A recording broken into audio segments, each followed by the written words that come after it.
together. We all dance all night with pearly white light, and you can cry, but don't stop smiling.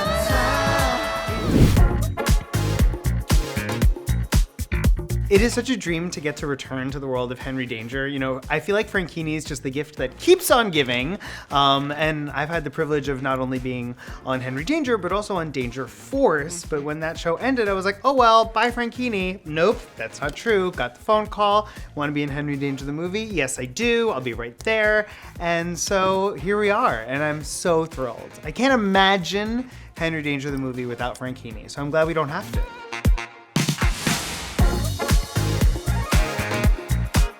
My husband cannot believe this. Like when we're at like a theme park or something, and there's like a 21-year-old boy whose face is like, Frankini? My husband's like, are you serious? Are you kidding me? And I'm like, no, I mean, I've been on the show for 8 years, you know? Like that kid has grown into manhood watching me be a silly villain on Henry Danger for his whole life. And, you know, I think that means so much to me, you know, especially like getting to play a character like Frankini, you know, being so queer and flamboyant and over the top and effervescent is something that, like, you know, young kids and especially young boys like really need that kind of representation and role model in the world. So it's fun, and I'm really grateful. But that blows my husband's mind every time.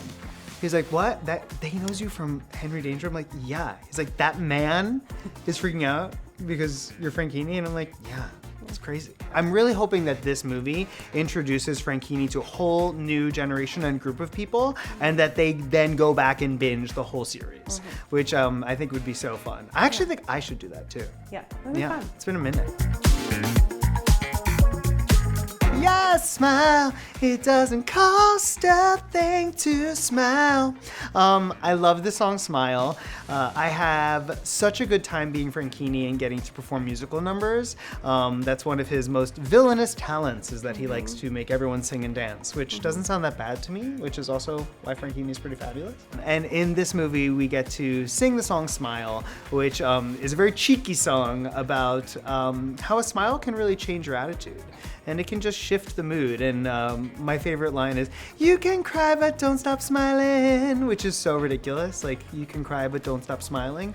But at the same time, I love the message behind it, which is just like, you know what, even when times are terrible and scary, if we smile, maybe we'll make somebody else smile, and maybe that smile will be contagious, and maybe the world will brighten up a teeny bit, which I think is really apropos for today.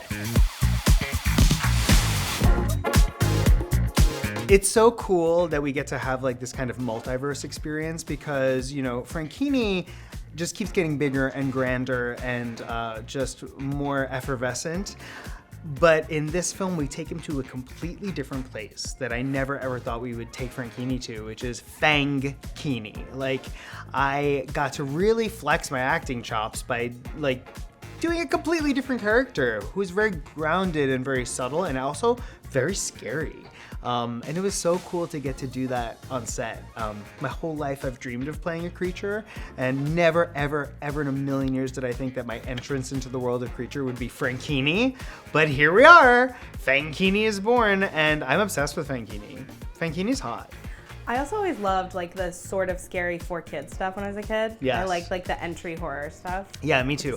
I was watching Interview with a Vampire when I was 7, so like probably not appropriate, but I love that this might also be some entry points for some young kids to start experiencing horror, because horror was a genre that I found, especially as like a young queer kid, like I really found like a sense of expression, and I really started gravitating towards horror. I just think that horror in and of itself is just like this amazing genre. And yeah, I was 7 years old watching Interview with a Vampire, like Chucky. I had a My Buddy doll that I literally had to throw away because I got home from Chucky and I was like, Mom, that doll is gonna kill me in my sleep. And she was like, ha ha ha ha ha, which explains why I am the way I am today. It's so fun that we get to genre jump, and I think that that's one of the cool things about this film is that not only does do the characters change, but also the clothing changes, but also the style of shooting changes. Like the cinematography actually changed based on which multiverse we were in, which is a huge credit to our amazing director, Joe.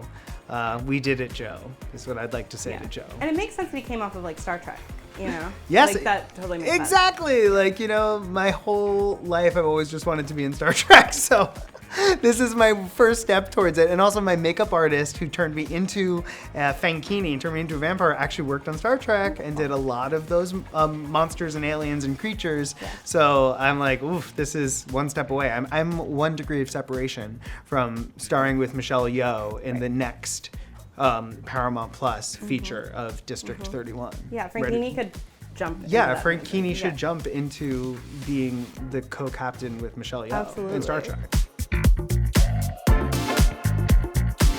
Okay, so obviously I'm very partial to Frankini's Shimmers world. It is colorful, it is glitterful, it is, you know, very gay, it's very me, so I love Shimmers, but as an actor, I really liked Missy's House, Dystopia, where I get to be a vampire. Like, that was just so cool, and the set was so realistic. Like, the whole room, everywhere as far as the eye could see, it looked like we built an entire world. So it was a very easy as Frankini to play that element of like fear, like I'm uncomfortable here, I don't know what it is, but then it was also really easy as Frankini to do full fantasy. Like, and just like the noises were coming out of me that I didn't know existed. I was like hissing.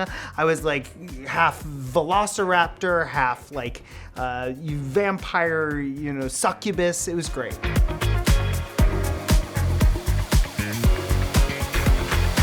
I don't know if Kat and Frankini are siblings. I just remember all of the crazy things that Kat's brother did, like when I was watching the show and I was like with my sister, like reading the scripts all those years ago.